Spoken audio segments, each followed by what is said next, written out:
بسم اللہ الرحمن الرحیم۔ فرمان رسول صلی اللہ علیہ وآلہ وسلم ہے، جس شخص نے رمضان المبارک کے مہینے میں کسی روزے دار کو اللہ کی رضا اور ثواب حاصل کرنے کے لیے روزہ افطار کرایا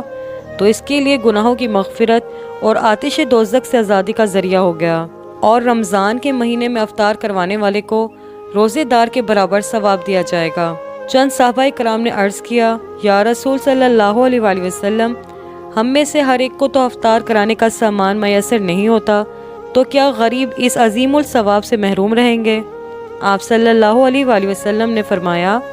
کہ اللہ تعالیٰ یہ ثواب اس شخص کو بھی دے گا جو دودھ کی تھوڑی لسی یا صرف پانی کے ہی ایک گھونٹ پر کسی کو روزہ افطار کرا دے۔ اور آپ صلی اللہ علیہ وآلہ وسلم نے یہ بھی فرمایا کہ کوئی کسی روزے دار کو اگر پورا کھانا کھلا دے تو اللہ تعالیٰ اسے میرے حوض یعنی کوثر سے ایسا پانی سیراب کرے گا جس کے بعد اس کو پیاس ہی نہیں لگے گی۔